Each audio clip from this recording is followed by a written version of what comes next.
بلدیہ شرقی نے مالی سال 2020 تا 21 کے بجٹ کی باقاعدہ منظوری حاصل کر لی۔ بجٹ اجلاس کے لیے چیئرمین بلدیہ شرقی جب کونسل ہال آئے تو ان کا فوری طور پر طبی معائنہ کیا گیا، ایسا نہ ہو کہ وہ کورونا وائرس کے پھیلاؤ کا باعث بن جائے۔ اس موقع پر کونسل کے دیگر اراکین کا بھی جہاں ٹیسٹ لیے گئے وہیں کونسل ہال میں آنے کی اجازت دی گئی۔ بعد ازاں بلدیہ شرقی کے چیئرمین محمد انور نے مالی سال 2020 تا 21 کا بجٹ پیش کیا۔ بلدیہ شرقی کا 2 ارب 82 کروڑ 60 لاکھ کے متوازن بجٹ میں ترقیاتی کاموں کے لیے 84 کروڑ 10 لاکھ روپے مختص کیے گئے ہیں۔ چیئرمین بلدیہ شرقی محمد انور نے اپوزیشن لیڈر ذوالفقار قائم خانی کی تجویز پر اراکین کونسل کا ترقیاتی بجٹ 50 لاکھ سے بڑھا کر 1.5 کروڑ روپے کر دیا ہے۔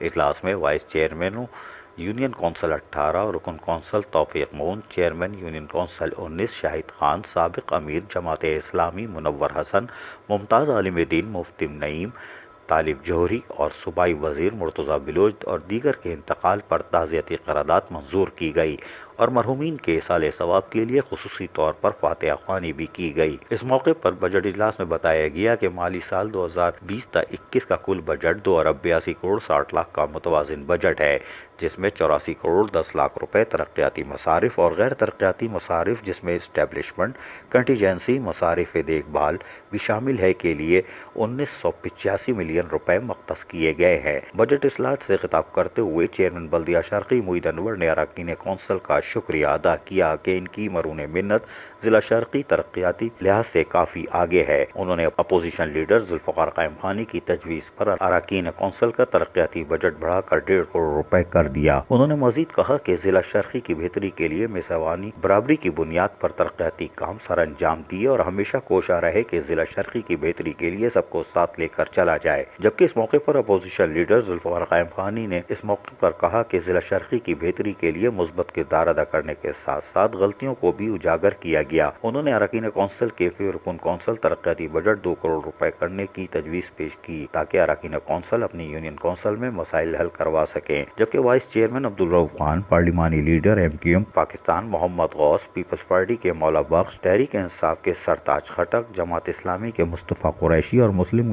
لیگ نواز کے بھلا روز میری نے چیئرمین بلدیہ شرقی محمد انور کو سراہتے ہوئے کہا کہ ضلع شرقی میں دیگر اضلاع کی نسبت زیادہ ترقیاتی کام ہوئے ہیں۔ انہوں نے درپیش مسائل کے بارے میں بھی تذکرہ کیا۔ بعد ازاں اراکین کونسل نے متفقہ طور پر مالی سال 2020 تا 21 کے بجٹ کی منظوری دی۔ اجلاس میں تحریک انصاف کے پارلیمانی لیڈر سرتاج خٹک نے حزب اقتدار میں شمولیت کا اعلان کیا۔ اجلاس میں میونسپل کمشنر بلدیہ شرقی وسیم مصطفیٰ سومرو، سپرنٹینڈنگ انجینئر سید اظہر حسین شاہ، مبین شیخ اور محکمہ فائنانس کے افسران سمیت دیگر افسران و اراکین کونسل نے SOPs کا خیال رکھتے ہوئے شرکت کی۔ عزیز عارف، KBS بلدیاتی نیوز، کراچی۔